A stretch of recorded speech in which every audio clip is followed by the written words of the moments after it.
こんにちは。皆さんに参考になるかどうかはと思うんですけど、僕はすごく複雑な人生を送ってまして、で、大抵の人と会った時に、この人は俺より暇そうだなとか、俺より単純な人生歩んでそうだなと思っちゃうんですよ。で、それは楽しいことなんですけど、一方で面倒くさいこともあって、自分が何者なのかってことがずっと分かんないわけです。例えばね、先生って言われて収まる人っているわけ。この人は何とかの先生だとかさ。でそういう人見てると僕は羨ましくて、あ、この人は何とかの先生だっていうことで住んでんだなみたいな。メディアの中とかでも何とかの先生ってことで言われて、何とかの専門家ですって言われて、そうですってなんかそれについて解説すればいいみたいな。僕はそういう立場じゃないんで、ずっとその他みたいな存在だと思ってるわけなんですよ。でもね、若い時って大体その他じゃん。学生の時ってその他だろ。俺ずっとなんか学生の時のままでいるって感じがすごくしてるわけです。で、僕はその英語で本を書くっていうのがずっと20歳の頃からの夢だったんだけど、最近になってやっとできて、ちょうど昨日一昨日に9月11日に3冊目の本が出たんですけど、Think Like a Stoic、ストイックに考えるっていうのがイギリスの出版社から出て、それが3冊目になったんですけど、1冊目がその生きがいっていう本で、2冊目が和みの道っていう本で、3冊目がその、ストイックに考えるっていう本だったんだけど、今国際的なベストセラー作家になっていて、自分で言うのも笑っちゃうんですけど、先日ドイツに行ってきて、ドイツの出版社と打ち合わせしてたんですが、俺の本がその本当かなと思って、ドイツ国内でノンフィクション部門の1位になってるっていうから本当かなと思って、ドイツの国内の書店を何か所か回ってきたんだけど、本当に俺の本が1位のところに山積みになってました。だからおおとか思うじゃない。でその生きがいっていうのが今人工知能の世界でもすごく注目されていて、人工知能と人間の関係を決めるアラインメントっていう分野で生きがいが重要になってきて、生きがいっていうのは生きる意味というか喜びみたいなもんなんですけど、それが人工知能によって奪われないようにしようっていうのが今すごく重要なこととして言われていて、例えばチャット GPT なんかすごい賢いじゃん。あと映像とかデザインだって AI がどんどんやってくれる時代なんだけど、その人間のクリエイターが生きがいを失ってしまってはダメだよねっていうことで、その生きがいと AI の関係ってことが今注目されてるんで、人生その最高のパーフェクトストームが今俺のところに来てるわけ。要するに生きがいが世界的なブームになっていて、でその生きがいが日本の生命哲学っていうことだけじゃなくて、人工知能の世界でも注目されてるんで、ちょうど今日新聞に日本が AI 戦略会議を立ち上げたって話をしてましたけど、その日本らしい AI の発展ってことにおいては生きがいっていうのが絶対に使われるはずなのね。だからちょっと今パーフェクトストーム状態っていうか、学生時代以来ずっと俺は何者なんだろうと思ってた俺が、あれここだったら今俺突っ走れるよなっていうものがやっと出てきた感じなんですよ。まあその前にクオリアっていう意識の問題をやったんだけど、意識の問題っていうのは全く世の中の役に立たないんで、そこについてはもう30時間ぐらい喋ることあるんだけど、今日はやめときます意識の問題については難しすぎるんで。でまあもうちょっと世の中の役に立ちそうなその生きがいの話を今日するんですけど、まあ2017年にその英語の本を書いて、今32の言葉で58カ国で出版されてるんですが、その生きがいって何なのかって考えた時に実はすごく深いっていうことが分かってきて、でですね、簡単に言うとね、他人からの評価では決まんないものが生きがいなんだよね。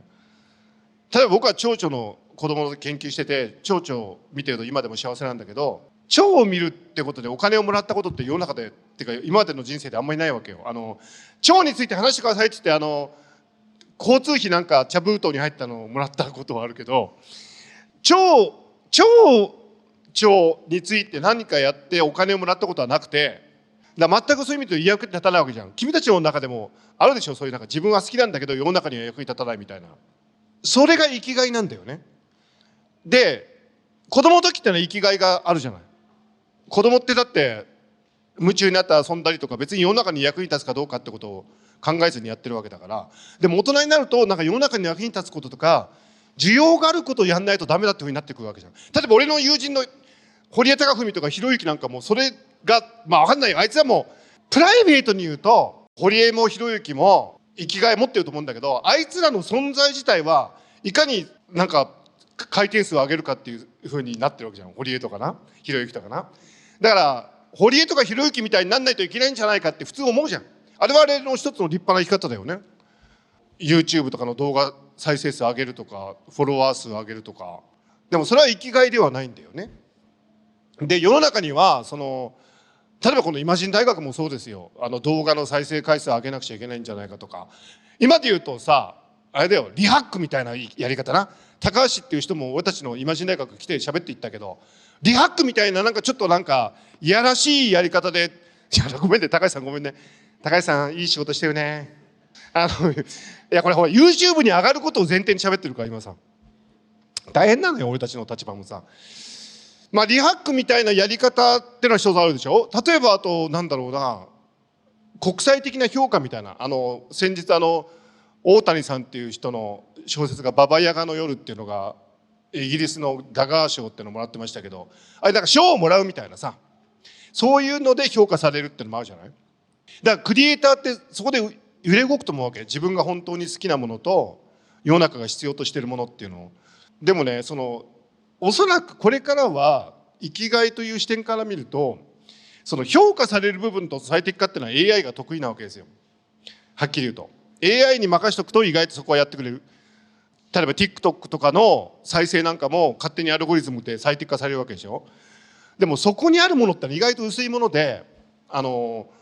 当に人の心を動かすものってのは生きがいから出てくるんじゃないかってことを話して今日は終わりにしたいわけで、俺昔 NHK の番組の司会やったことがあって、で宮崎駿さんに取材に行った時に、宮崎さんはずっと面倒くさいなとか言って絵コンテ書いてるな、1日何百枚絵コンテ書いてて、当時取材行った時ってちょうど崖の上のポニョとかやってた頃だったと思うんだけど、面倒くさいわけだよ絵コンテ書くのってめっちゃ。でも宮崎駿はそういう時に別にこれでアカデミー賞もらえるとか興行収入いくらになるとかいうことは考えてないわけさ。ただ絵を描くのが好きなんだよね。でさっき伊藤豊夫先生が、本当僕伊藤豊夫先生の建築は本当に好きで幸せな気持ちになるんで、いつもランニングしてると例えばメディアテイクの方とか走っていっちゃうんだよね。なんかねついね松本にもなんか芸術会館っていうのがあって、そこに走っていっちゃうの。なんか伊藤豊夫建築に引き寄せられるように走っていっちゃうんだけどさ、作った人の心の模様が現れる気が僕はしていて、で宮崎駿さんのアニメがなぜあんなに世界的に評価されてるのかっていうと、やっぱり幸せな気持ちになるんだと思うんだよね。トトロでマクロクロスケが出てきた瞬間とか、俺トトロみたいなお腹してるだろ、俺の上にサツキとメイがふーって寝るんだけどさ、なんか鈴木敏夫っていうプロデューサーは金勘定を考えてると思うんで、当然これで興行収入いくらになるとか。だけど宮崎駿はその時の今ここしかない。さっき伊藤豊先生がおっしゃったように今ここしかなくて、そこでの喜びを大事にしていて生きがいを感じてるんだと思うんだよね。で僕は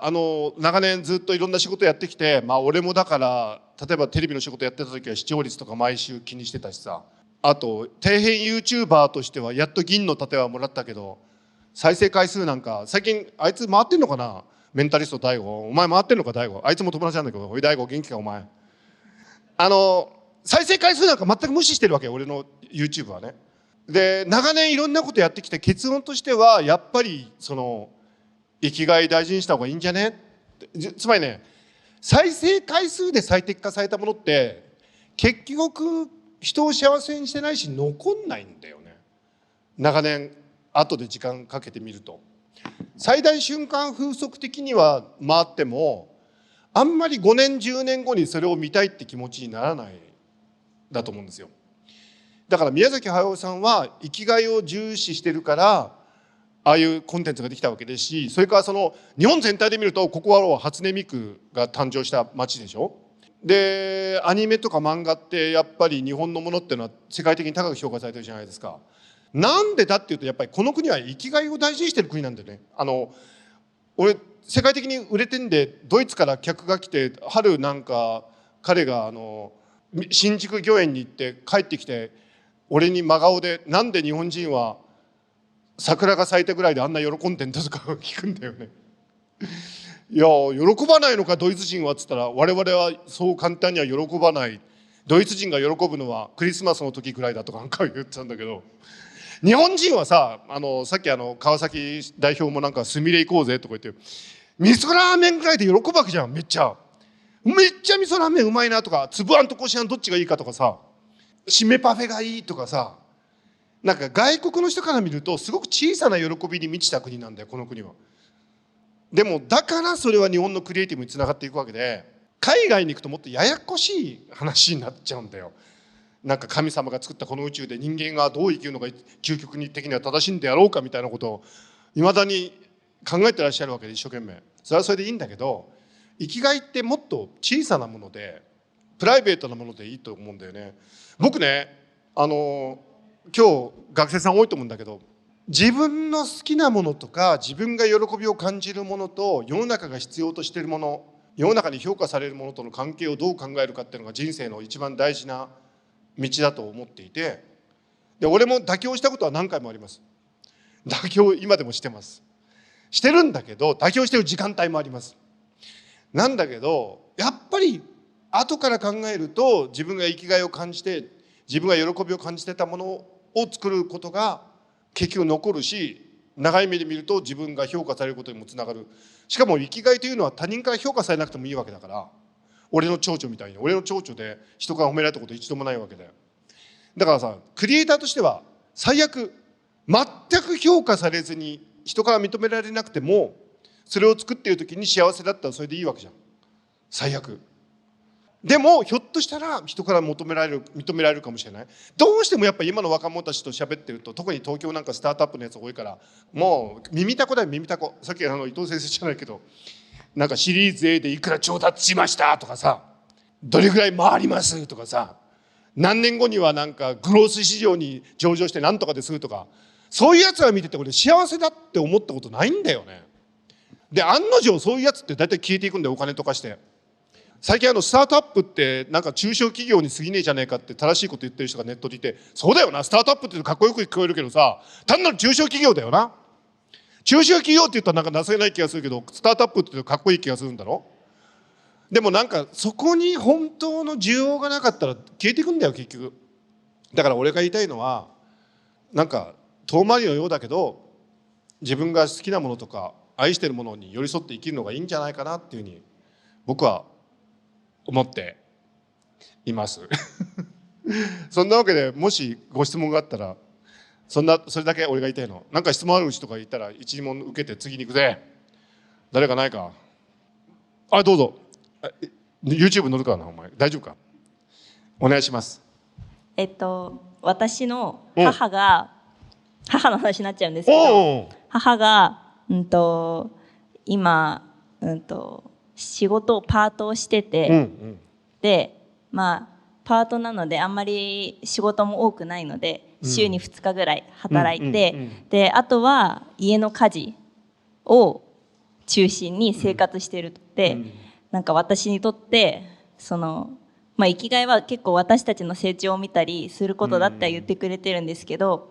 そういうなんて言うんだろう、どういう言葉をかけてあげていいのかっていうか。家事楽しんでやってらっしゃる？家事は楽しんでというか、家事に追われてるって言っていて。追われてるのか。はい、私たちも手伝わなきゃいけないんですけど、なんて言うんだろう、ちょっと仕事が助産師とか保健師の仕事をしていて。そうなのか。それは立派なお仕事でございますよ。はい、で、子供が減っているので、それで仕事がやっぱり少なくなってるみたいなんですよね。でそれでその仕事が薄くなっているっていうのもあって、ちょっと落ち込んでいるというか、で今の生きがいに関して生きがいってほら先日これ言っていいのかな、いいんだよね。あそこの川崎代表とユニクロの柳井さんっていう創業者のジュニアのとこ行ってきたんだけど、その柳井さんが金出して作ったのがパーフェクトデイズっていう東京の公衆トイレを掃除してる人の話じゃない。でまさに家事って、例えばお掃除とかお洗濯とかそういうものでできてるじゃない。でもそれを精神的な価値に高めるのが日本の文化なんだよね。そのパーフェクトデイズもそうだけど、永平寺の修行ってほとんどお寺の中を掃除したりとかすることでできてて、で今のなんか世の中の風潮だと女性も社会に出なくちゃいけないとか、まあそれはそれで僕は大事なことだと思うんだけど、どこかそこの裏に社会的に活躍するとか収入があるとか地位が高いってことを良しとする価値観がもしあるとするならば、それは生きがいの価値観とはちょっと違うというか、確かにだから現実的な問題ってあるじゃん。お金をどうもらうとか。でもお母様のやってらっしゃることはもう本当立派なことだと思うし、誇りに思ってほしいと思うし、そういうふうに見ることができたら全て楽しいんじゃない。あと栗原なんか言ったじゃん、なんか家事の達人みたいなお姉さんいなかったっけ。はるみさん。あ、栗原はるみさん、はい、みたいな人もいるわけじゃない。あの人の場合それをマネタイズしてるわけだけど、マネタイズしなくたって立派に家事やってたらすごく素敵じゃない。家の中整えて。どう家の中整ってる。とても整ってます。すごく素敵なことじゃない。はい。なんかその何者にも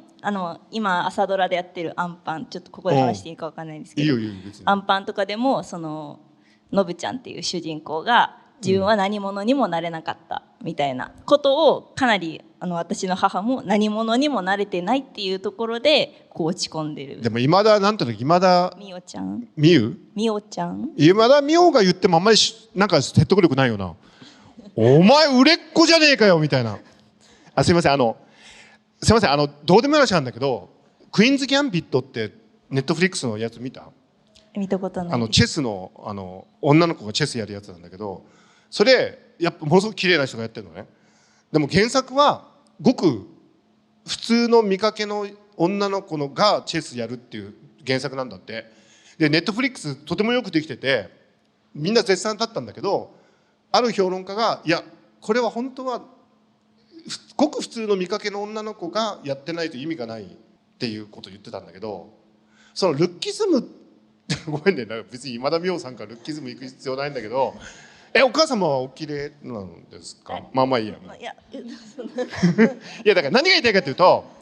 ごく普通の見かけで何者にもなってない人が素晴らしいって心から思えるかどうかなんじゃない？俺だから全然俺の人生複雑すぎるって言ったのはさ、本当に俺通信制高校の校長もやってるんだけど、うちの高校は全ての生徒の進路が最高の進路だって本当に信じてる高校なのね。わかる？例えばさ、君例えばさ学校行く時って第一志望に行った？それとも第二志望以下だった？第二志望以下です。でもご縁があってその学校行ったわけじゃん、はい、今振り返ってそれ最高の学校だったなって思える？思ってます。やった？本当？はい、自分の中では一番そこが良かったんじゃないかなと、結果的には。とご縁があって行ったんだから思えるじゃない。あとこの前なんかね、誰かがすごいひどいこと言ってて、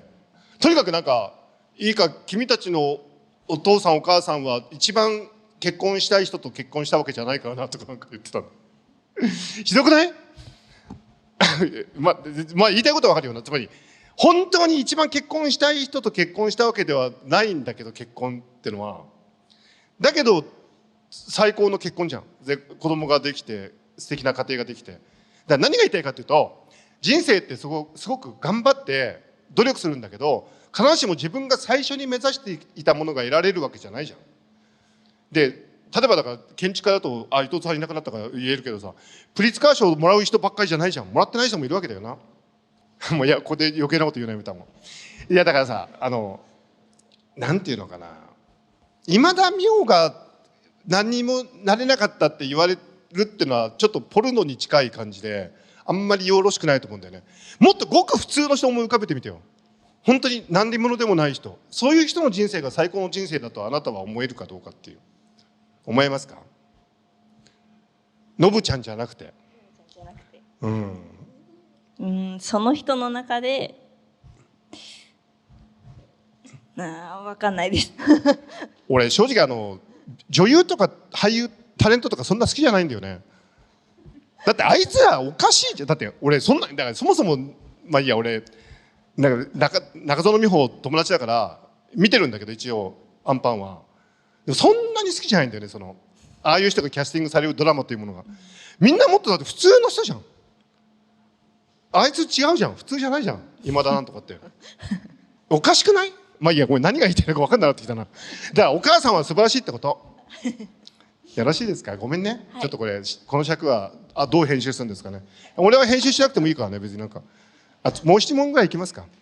俺がやるとちょっと乱れるんで。ありがとうね。ありがとうございます。お母さんによろしく言っといて。はい、ありがとうございます。もう一問ぐらいいかがですか。じゃあ一番前の人、あなたが最後となります。いかがでしょうか。私今高校1年生なんですけど。嘘だろ。はい、本当です。中の人は中の人は何歳なんですか。ごめん、あまりいじんのやめた。そうなのね。はい。はい、でその先ほど言っていた生きがいのことで、昔はもっと今よりもその小さなものとかを見て喜んでいた気がして、昔の方が生きがいがたくさんあったのではないかって思ったり。自分の人生振り返ってってこと？まあそんな感じです。最近その高校に入ったばかりだけど、進路の話とかが一気に増えてしまう。お前札幌南だろ。いや違います。そんな頭良くないです。いやごめんなさい。進路の話がもう始まっちゃったのね。そうなんです。中学3年の時は全然なかったんですけど、高校入った瞬間増えてしまって、周りのお友達とかも決まってる人とかたくさんいて、私はなんか試行錯誤をしすぎて、逆に何がしたいとかそれこそ生きがいとかがなんか決まらないじゃないですけど、見つけられない気がして、何を聞きたい、質問。いや言いたいことは俺も全く同じような状況だから。でもそういう子供の時にさ、夢中になって遊んでたことって何ですか？夢中になったことって、時間を忘れてたことって。時間を忘れていたこと。時間を忘れてやってたことって何？多分結構いろいろなことをやってたやんちゃな子だったんですけど、やっぱり絵を描くのがすごく時間を。絵描こうぜ。いや今も絵は描いています。そうなの？描いてるんですけど、その将来的にやりたいことは絵では、自分には絵ではない気がしてる。でも本当に何がしたいかが決まってなくて。それはもういろんなこと試すしかないんじゃないかな。感動したことがやっぱり生きがいにつながることが多いよ。なんか感動したことはないですか？最近感動したことあります。好きなアニメとか好きなアイドルの映画とか。好きなアニメ何が好きなの？好きなアニメはたくさんあるんですけど、例えば鬼滅の刃この間見に行って、無限城。そういうのとかを見て、たくさんの人が、時間が経ってもたくさんの人が集まるっていうことに感動しました。なんかヒントあるんじゃない？鬼滅の刃ってか、要するにそういう時に、だから脳科学の言葉で言うと、対象が鬼滅の刃あるいはその関連の産業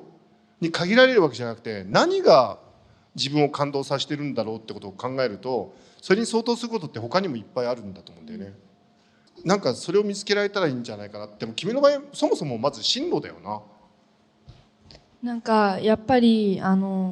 日本だけじゃなくて、私国外とかも視野には入れているんですけど。Really? So can you speak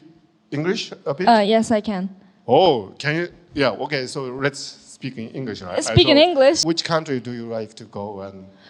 I'm not really sure. I'm really interested in Europe. Oh, which part of Europe? I'm still not sure about that either. I was interested in America, but everything's not only in America. Some things are also in Europe, and I'm like really torn between those two. Torn between these two. っていう表現から彼女の英語力の高度差が分かりましたよね。引き裂かれてるって2人との間で。なんでその英語ができるようになってきたの？4年間海外に住んでいて。なんだそれは帰国子女なの？はい。どこ行ってたの？インドネシアに住んでました。さっきなんかインドネシア、Oh, he is from Indonesia, right? You're from Indonesia. Which part of Indonesia? Oh, I lived in Bali. バリにいたの？はい。なんで？なんかご両親が私に英語を学ばせたくて。バリがいいって思った。いろんな国に行ってなんか結果的にそうなったらしいんですけど、私はちょっと本当に幼かったんで覚えてないんですけど。何歳から何歳までバリにいたんですか？3歳から7歳まで。もうそういうユニークな経験してる人はもういいんだよ別になんかそれで。まあそれも踏まえて親も私も海外の大学も視野に入れつつ、でもやっぱり日本に帰ってきたのが8歳ぐらいだったので、そこからずっと今日本にいるので、つい日本の中で考えてしまって、一つこれ重要なことなんだけど、教育は日本でも海外でも変わんないから今意識がちゃんとだから決める場合もマインドセットができてるから大丈夫。ありがとうございます。で問題だからどうするかだよな。どうする？まだ考える時間はあるとは思っているんですけど、でもやっぱり周りが決まっているっていうのでせかされてしまうので、どうしよう。どうするのかな。まあ勉強しろ。意外とだからなんかプラクティカルなアドバイス、あそこに次のお姉さんがその受験勉強についてはいろいろ言ううまいつながりになってきた感じがするんだけど。大好きです。お、大好き。だからうまくつなげるけど本当な、やっぱりいい大学いい学校行くと視野広まるもんね。コロンビアとかな。だからうまく次のお姉さんにつなげるね。頑張って。でも本当でもいい感じでね。ということで拙者のお話はこれぐらいにして、いよいよビリギャルが登場ということで、はい。ありがとうございます。以上です。ありがとうございました。